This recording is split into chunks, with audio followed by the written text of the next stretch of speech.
Welkom by die Ligpunt Kerk podcast.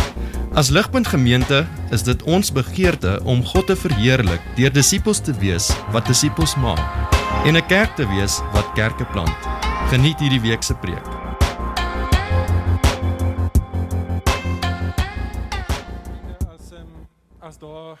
As daar een frustrasie is, en ek weet dit, as daar een frustrasie is wat ons almal deel, is dit Eskom. Okay? Ons almal deel dieselfde frustrasie. Grootste vloekwoord in Suid-Afrika is natuurlik die woord load shedding. Maar ek wil vandag vir ons sê dit kon erger gewees het. Dit kon erger gewees het, en ek praat nie van load shedding stage 8 wat hulle gister in die koerant oor gespekuleer het nie. Ek en Anshin, my vrou het so klein bietjie oor die vakansie daar gesels. Verbeel julle dat ons groot krisis as dit kom by utilities in ons land was nie elektrisiteit nie, maar dit was water gewees op dieselfde vlak. En ons 'n paar ouens wat sê ons is op pad soontoe, okay? Ek dink selfs as dit load shedding stage 20 sou wees, nê? En daar's 'n maand lank geen elektrisiteit wat in ons huise is nie. Dit sou verskriklik gewees het, maar ek en jy sou dit kon oorleef het. Maar as daar vir 'n maand lank in ons huise geen water is nie, dan sou dit totaal en al katastrofies gewees het. Ek en jy sou dit nie gemaak het nie. As dit sou gebeur het, geen water wat uit jou kraan uitkom nie, dan kan ek jou beloof wat jy sou gewens het, is dat jy het 'n boorgat. Jy sou gehoop het jy het 'n boorgat sodat jy die hele tyd deur 'n onuitputlike bron van totaal verniet water kan bekom om aan die lewe te kan bly.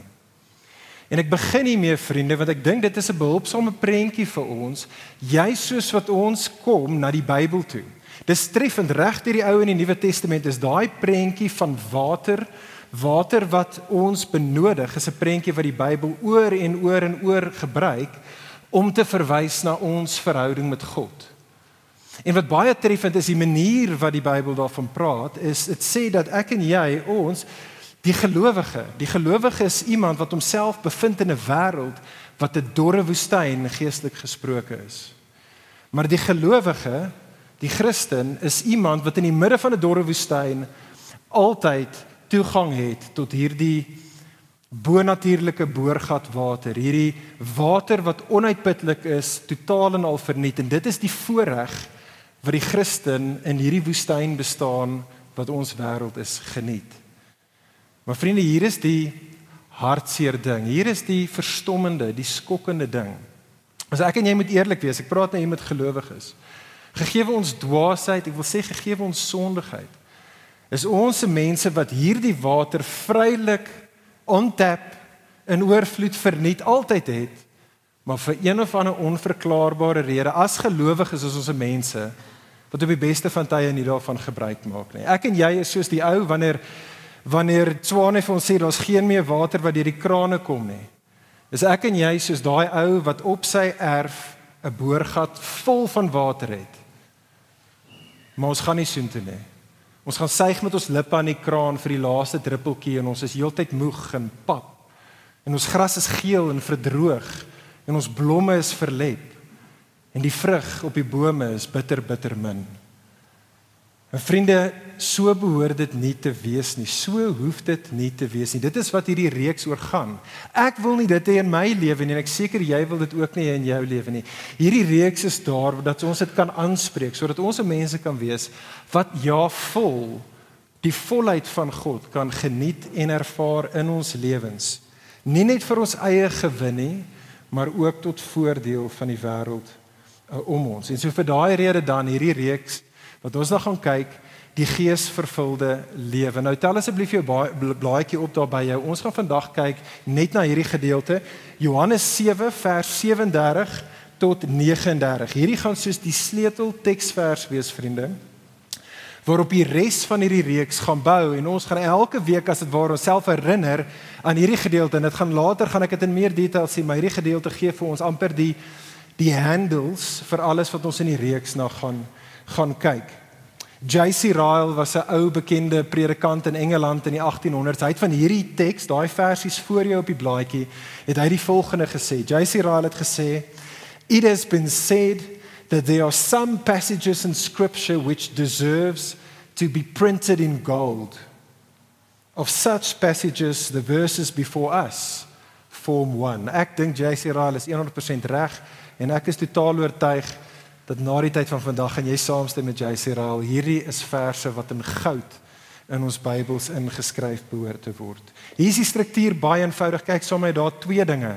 Ons sien daar in vers 37 dat Jesus in vers 37 rig 'n uitnodiging aan jou en aan my, aan elkeen van ons, aan almal in hierdie wêreld. Jesus rig 'n uitnodiging in vers 37, vers 38 maak Jesus 'n belofte vir die wat die uitnodiging van vers 37 aanvaar. Uitnodiging, belofte. Kom ons kyk saam daar na die uitnodiging in vers 37. Hierdie is belangrik. Vriende, hierdie insident wat hier afspeel, wat Johannes die apostel hier vir ons pen, sê Johannes daar vir ons is op die laaste dag.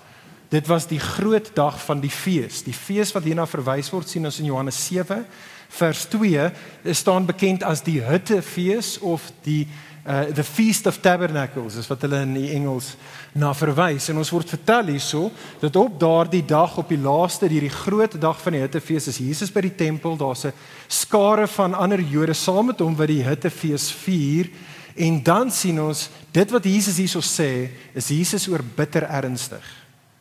Dis amper vir ons verrassend as jy so klein bietjie weet en sien hoe Jesus baie kere sy leringe gee. Hierdie kom met ontsaglike erns. Sien jy dit daar? Jesus staan op. Nou Jesus is 'n rabbi. Rabbies het gesit en geonderrig. Maar Jesus staan op. En dan sê hy nie net nie, die teks sê hy roep uit. Die Engels sê he cried out. Selfe woord, cried out, as aan die kruis, toe Jesus sy laaste asem uitblaas. Vriende, dit wat Jesus hierso sê, is lewensbelangrik. En dan sê Jesus hier, daai eerste gedeelte, hier is die uitnodiging. Jesus sê vir jou en vir my, as iemand dors het, laat hy of sy na my toe kom en drink. Nou hoor asseblief tog mooi. Omdat ek en jy nie Jode van die eerste eeu is nie, hoor ek in jou daai woorde, in jou maag, voel dit vir ons is mooi woorde.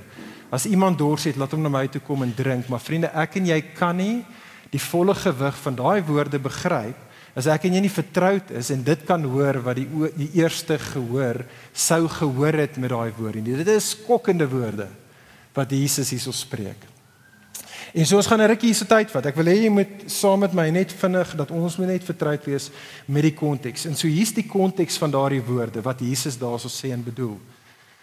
Dit is die Hittefees, soos ons gesê, dit is die laaste dag van die Hittefees. Die Hittefees, vriende, was die laaste fees van 7 godsdienstige feeste wat die Jode in hulle kalenderjaar gevier het. Hierdie was die laaste van daardie feeste.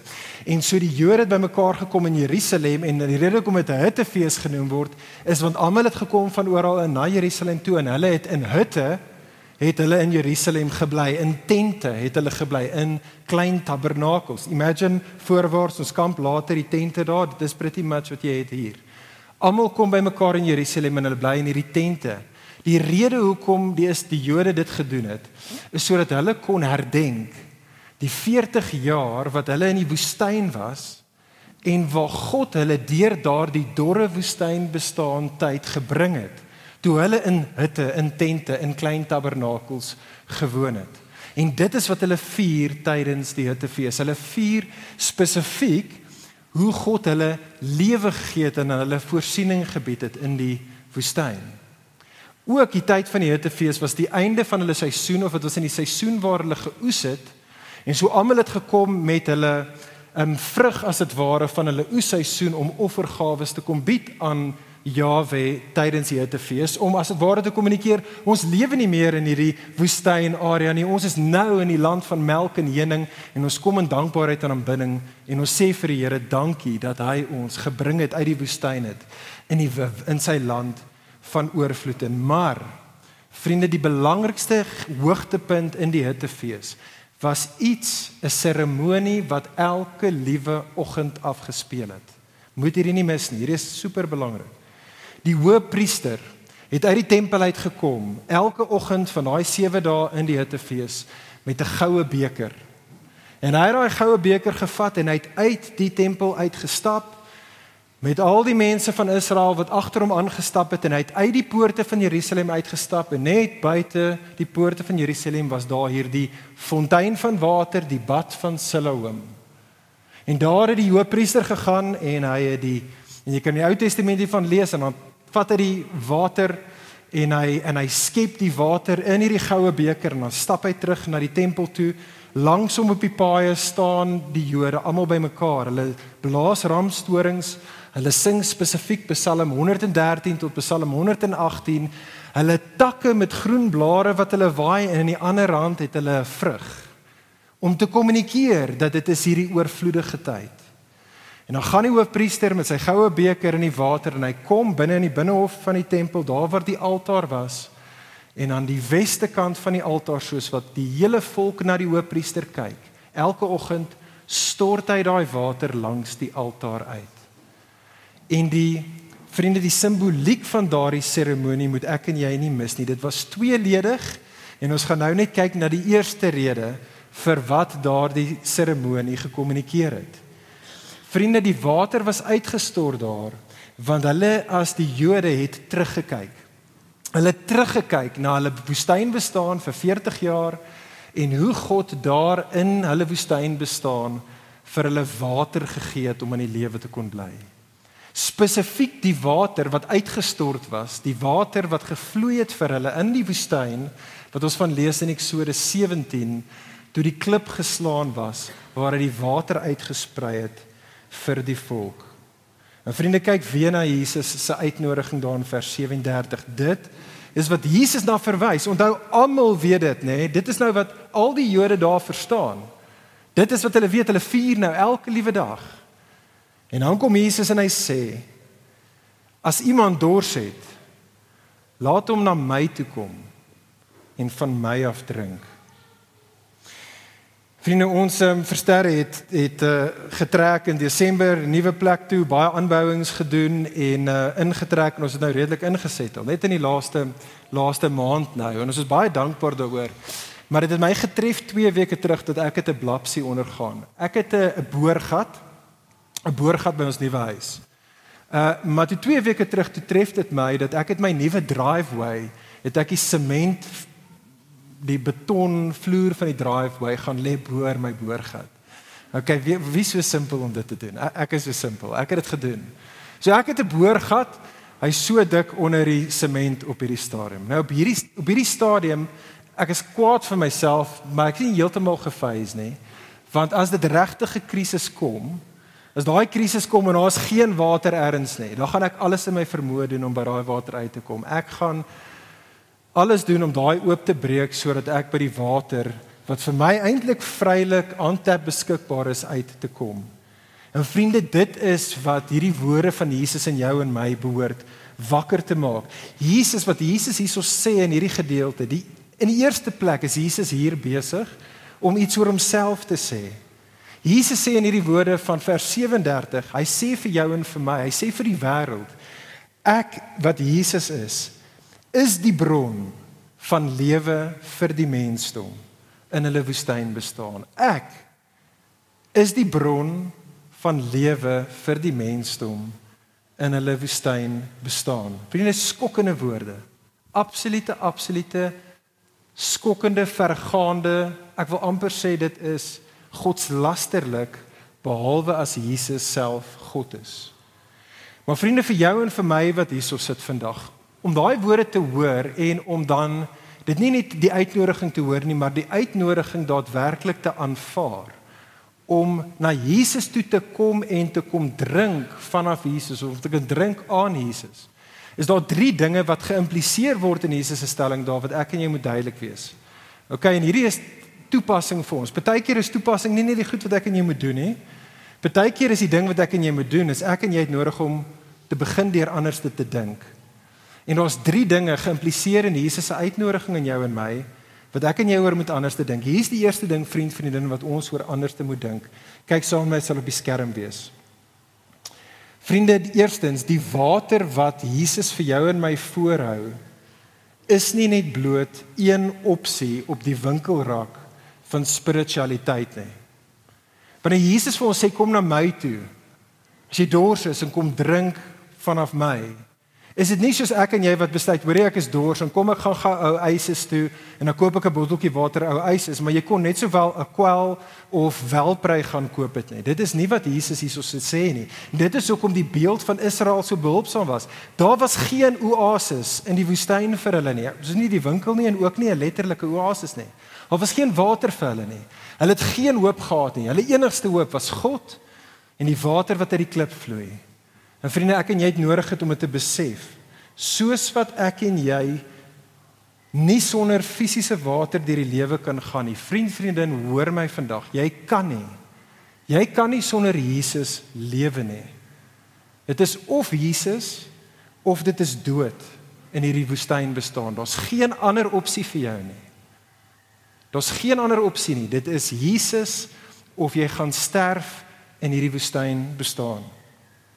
Die tweede ding wat ek en jy oor anders te moet dink, vriende, tweede ding wat ons moet verstaan, is dat jou en my afgode, ons afgode, daardie dinge waarin ek en jy elke dag so vinnig, so maklik, of jy nou 'n gelowige of nie 'n gelowige is nie, die afgode waarin ek en jy lewenswater soek, vriende, sal jou en my eventueel teleurstel.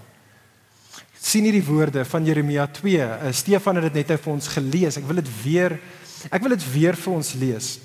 Die woorde van Jeremia 2 vers 11 tot 12. Jeremia het gesê, "Has a nation changed its gods, even though they are no gods? But my people have changed their glory for that which does not profit. Be appalled, O heavens, at this. Be shocked, be utterly desolate, declares the Lord, for my people have committed two evils. They have forsaken me, the fountain of living waters, and they have hewed cisterns for themselves that cannot hold water." Weet jy wat 'n vergietis is? Man, weet jy wat 'n vergietis is? Nee, vergietis is daai ding as jy vrou vir jou vra om die pasta te drein, dan gooi jy die pasta daarin, dan gooi jy die kookwater oor, nee, om die pasta te drein. Vriende, dit is wat ons in ons dwaasheid doen. Ons, ek en jy van nature af, is soos mense wat met 'n vergietis kom en probeer lewende water op ons eie maniere op die verkeerde plekke kry. En ons gooi water in, maar dit kan nie die water hou nie. Dit val net deur. Dis dwaasheid, vriende, dit is dodelik. En Jesus wil jou en my waarsku vanoggend. Jesus sê vir my en vir jou, hy waarsku ons in die begin van 2023. Jesus sê vir jou vanoggend, moenie met 'n vergietis in 2023 rondloop en te probeer lewenskrag, lewe kry in dinge wat dit nie vir jou kan bied nie. Dit gaan vir jou lyk asof jy kan, jy gaan jou oë uitvee en jy gaan net weer droog wees. Jesus sê, kom na my toe. Kom na my toe en kom drink. Ek is die fontein van lewende water. Maar vriende, die derde ding wat ek en jy nodig het om oor anders te dink, anders sal ons nooit na Jesus toe kom en sy uitnodiging aanvaar nie. Die derde ding wat ek en jy oor anders te moet dink, is vriende, ons het nodig om te onthou hoe kosbaar hierdie water is, wat vloei vanaf Jesus. Hoe kosbaar hierdie water is, wat Jesus vir jou en my voorhou. Daai Eksodus 17, wat ek vroeër na verwys het, soos wat die volk besig is om te sterf, water nêrens nie. Hulle murmureer. Hulle is al klaar besig om weg te draai van die Here af. En die Here sê vir Moses, Moses, vat jou staf en slaan die klip. En die water vloei uit en die mense het lewe wat uitgestort word uit hierdie klip wat geslaan is. Paulus kom in 1 Korintiërs 10 vers 4, hy herinner ons dat daardie klip van Eksodus 17 wat water in die woestyn vir God se mense gegee het, is uiteindelik vir jou en my 'n prentjie van Jesus. Die rots wat op die kruis geslaan was, die rots wat homself uitgestort het, sy lewe uitgestort het sodat ek en jy sy lewenswater kan bekom. Vriende, dit is die wonderlike boodskap van Christendom. En so kom ek en jy kom na Jesus toe nou. Kom ons kom na Jesus toe. Kom ons drink vanaf Jesus. Hoe drink 'n mens van Jesus? Wel, kyk vers 38. Eerste woordjie, sê dit vir ons. Jy drink aan Jesus deur te glo in Jesus. Om te glo beteken letterlik net vertrou. Hoe kom jy na water toe? Fisiese water. Jy kom in vertroue in geloof na water toe. Jy weet dat jy het 'n behoefte wat net gevul kan word in water. Jy weet water kan dit doen wat jy nodig het. Dit kan vir jou lewe gee. Jy maak dit jou eie. Jy neem dit in jou in. Vriende, dit is wat geloof is. Dit is wat vertrou is. Ons vertrou in Jesus. Die klip wat geslaan was vir ons, ten einde vir ons lewe te gee. Sy lewe, sodat ons kan lewe. Kan ek jou uitnooi, doen dit. Hierdie is 'n gebed. Hoor hierdie woorde saam met my bo op die skerm. Daai pragtige woorde van Gesang 192. Baie van ons sal die liedjie ken. Ek wil dit vir ons lees. Kan ek jou vra, as jy enigstens resoneer met wat ek sover gesê het, nie sing nie, maar bid hierdie woorde saam met my. Ek gaan dit vir ons lees op die skerm. Lees hierdie woorde saam met my. Kom ons bid dit vir die Here. Kom ons bid, ons kyk met die oë van ons hart na Jesus en ons sê, Jesus, jy is die rots wat vir my geslaan was. Laat my, Jesus, nooit verlore gaan. Jesus, U was self van God verlaat. Laat nou U leiding sonder maat my tot heil wees, my tot verlossing wees en tot krag teen die sonde skuld en ook sonde se mag. Jesus, ek kom na jou toe. Jy's vir my geslaan. Jesus, ek het jou nodig. Ek neem jou in. Ek neem jou aan. Vriende, hier is die tweede gedeelte. Ons het gekyk na Jesus se uitnodiging, vers 37. Sien nou wat sê Jesus vir ons is die belofte. Jesus se belofte is vers 38. Jesus gaan dan aan en Jesus sê vir jou en my dat hy of sy wat in my glo, vers 38, hy of sy wat in my glo, soos wat die skrif sê, stromende, lewende water sal uit sy binneste vloei. Hier kom ons weer terug by die konteks. Ons is terug daarso. Onthou dit wat die Jode sou verstaan het, gegee die seremonie, wat hulle sou besef het wat Jesus daar sê. Hier is die tweede ding wat ek en jy moet verstaan. Soos wat daai priester daar gekom het, so ons rewind gou 'n bietjie, en die priester is daar met die beker water en het dit uitgestort langs die altaar. Het ek gesê was daar twee dinge wat die Jode in daardie bedeling deur daardie seremonie gesimboliseer het. In die eerste plek het hulle teruggekyk na die lewenswater wat God in die woestyn aan hulle voorouers gegee het, sodat hulle kon lewe. Maar tweedens het die Jode vorentoe gekyk na die lewenswater wat God beloof het in die era van die Messias. Hulle het vorentoe gekyk en gewag vir die uitstorting van die Gees in die era van die Messias, die uitstorting van die Gees op al God se mense. Nou reg deur die Ou Testament, vriende, is een van die primêre beelde wat die Ou Testament profete gebruik om te verwys na die koms van die Gees, is hierdie taal van water. Maar die spesifieke skrifgedeelte wat Jesus daarna verwys, wat beide Jesus en Johannes in gedagte het hier, wanneer hy sê strome van lewende water sal uit hulle uitvloei, is Jesus dit in gedagte wat ons vind in die boek van Joël. Nou ons het nie tyd nie, ek was baie tempted dat ons deur die hele boek van Joël gou vinnig werk, maar dit sou nie gewerk het nie. En so laat ek vinnig vir ons net sê wat Jesus en die Jode hier sou verstaan het. Die boek van Joël, gaan lees asseblief dit op jou eie, is 'n boek wat beskryf dat God se mense, weens hulle afgoderry, bevind God se mense hulle self in 'n dorre, geestelik gesproke in 'n dorre woestyn bestaan.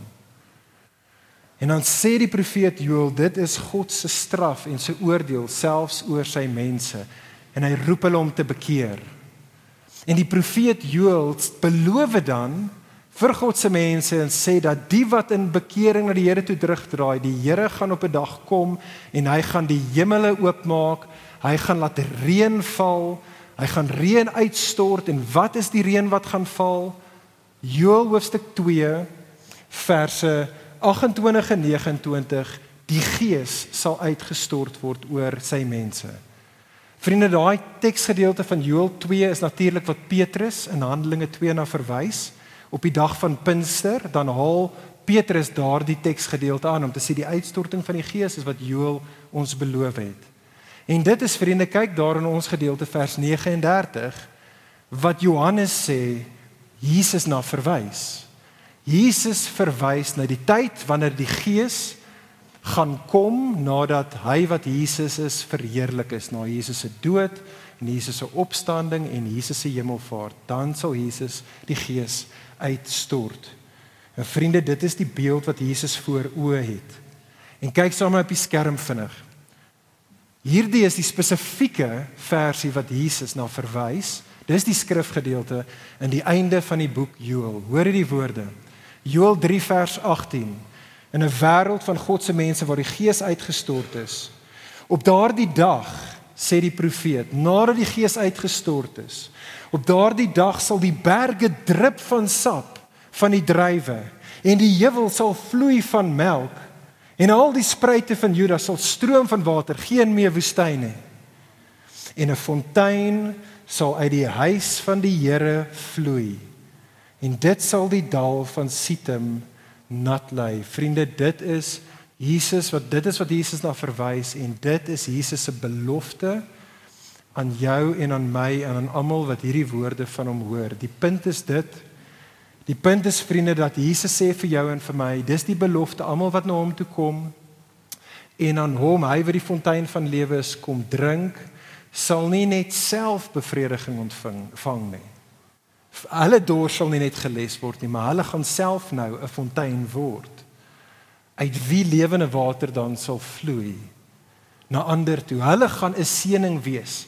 Daar waar in die woestyn hier nou 'n groen grashalmpie gekom het, gaan dit nou uit hulle uitloop en om hulle gaan dit begin groen raak en jy gaan bome en plante en blomme begin sien. En vriende, dit is die oogmerk van hierdie reeks.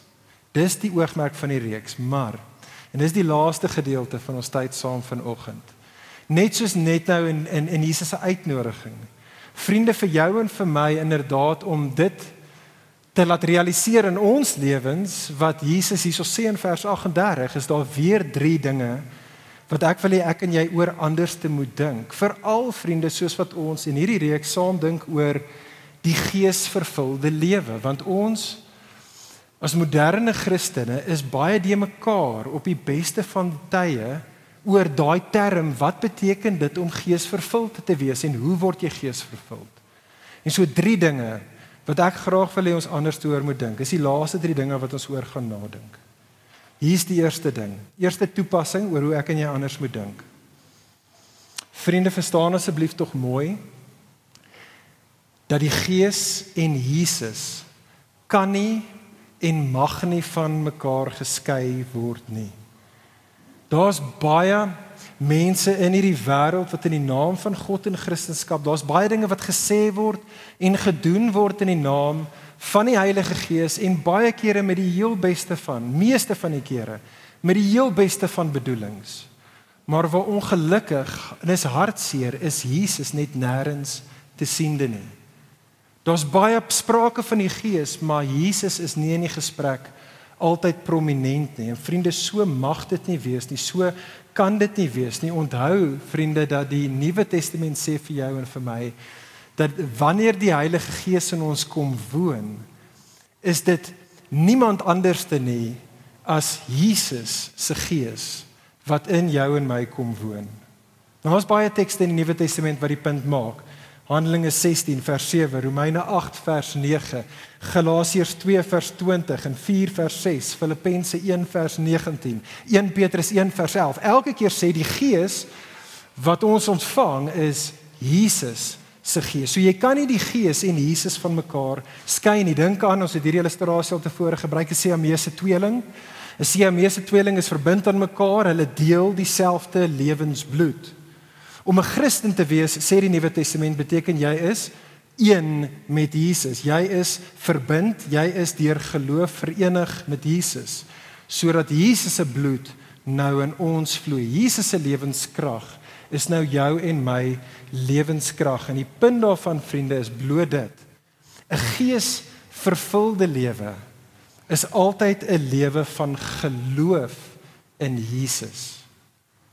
Geesvervulde lewe is 'n geloof in Jesus lewe. Kyk daar, Jesus sê dit in Johannes 7 vers 38, hy wat in my glo, strome van lewende water sal binne vanuit hom uitvloei. Hier's die tweede waarheid wat ek en jy moet onthou, amper daar. Vriende, die tweede ding wat ek en jy oor anders te moet dink en besef is dat die leringe wat ons in die Nuwe Testament het aangaande die inwoning van die Heilige Gees en vervulling met die Heilige Gees is twee waarhede wat ek en jy wel van mekaar moet onderskei. Jy sien, ons het nodig om te onthou, vriende, dat die Heilige Gees is God. Die Heilige Gees is 'n persoon. Alhoewel die Heilige Gees vir jou en vir my lewenskrag gee, is die Heilige Gees nie 'n krag nie. Hy is nie elektrisiteit nie. Wat beteken dat wanneer ek en jy in Jesus glo, kom woon die Gees in ons. Hy's 'n persoon, hy kom woon 100% by ons. Jy kry nie 'n bietjie van die Gees en dan kort jy nog meer van die Gees nie. Of hy woon saam met jou onder dieselfde dak, of hy doen nie. Maar wat beteken dit dan om vervul te wees met die Gees? En dit is ook 'n prentjie wat ons al tevore hier gebruik het. Maar daar is die idee van die Gees wat in ons woon is behulpsaam. Dink aan jou huis. Okay? En dalk het jy 'n kamer by die huis waar iemand wat help orde skep en skoonmaak by die huis by jou in die huis woon. Jou huishulp woon dalk by jou in die huis. Maar dit is moontlik vir jou om te sê, maar daar sekere gedeeltes van hierdie huis wat off limits is. Daar sekere kamers wat ek gaan toehou. En so hulle is welkom, maar hulle teenwoordigheid is in 'n mate beperk. En dit is, vriende, ek dink hoe ons moet verstaan of hoe ons moet dink oor wat dit beteken om met die Gees vervul te wees. J.I. Packer sê dit op so 'n mooi manier. J.I. Packer sê, "The question is not, do you have the Holy Spirit? But rather, does the Holy Spirit have you?" The question is not whether you have the Holy Spirit, but does the Holy Spirit have you? Christen, hoor dit, besef dit, as jy in Jesus glo, of jy so voel of nie, jy het die Gees.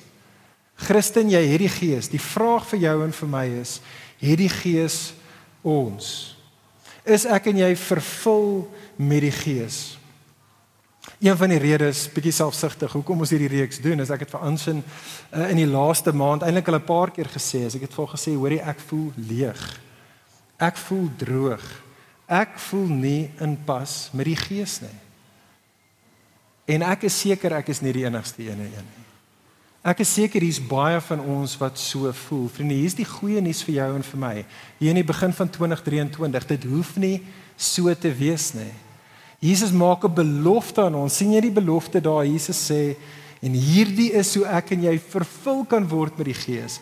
Jesus sê, kom, drink, glo. En hier's die amazing ding, die woordjies daar, die uitnodiging is in die teenswoordige tyd. Jesus sê nie vir jou en vir my, kom een keer na my toe en dan kom drink jy een keer by my en dan gaan strome van lewende water by jou wees, nee? Nee, die manier wat ek en jy die Gees ontvang is om een keer in geloof en bekering na Jesus toe te draai en te sê, Jesus, jy is my lewenswater, Jesus, kom en vul my. En om dan aan te hou te kom, oor en oor, dag in en dag uit, en te kom na Jesus toe, en te kom drink, om te kom glo. En vriende, dit is goeie nuus vir jou en vir my. Dit is hoe ek en jy vervul word met die Gees, en regs deur die reeks gaan ons dit sien. Uiteindelik, wat ook al die Nuwe Testament vir jou en my sê, oor vervulling met die Gees, nooi dit jou en my om aan te hou glo in Jesus. Hier is die laaste ding. Vriende, soos ek afsluit, hier is die laaste ding wat ek wil hê ons anders te oor moet dink. Vriende, soos ons afsluit, besef asseblief die volgende. Vir ons om vervul te wees met die Gees, is niks anderste as vir jou en vir my om Jesus verander te wees nie. Dis treffend dat wanneer Lukas in die evangelies vir ons vertel van hoe Jesus uitgaan en disippels gaan maak, hoe Jesus die koninkryk inbring, dan sê Lukas oor en oor en oor, en Jesus was gevul met die Gees. Lukas gebruik dieselfde term dan in Handelinge, wanneer hy praat van Jesus se disippels, en hy sê dat wanneer ons uitgaan om disippels te maak, om God se koninkryk te laat inkom op aarde, soos wat dit in die hemel is, dan sê Lukas, en Jesus se disippels was gevul met die Gees. Dis wat Johannes 7 daarso sê. Strome van lewende water sal vanuit ons binneste uitvloei.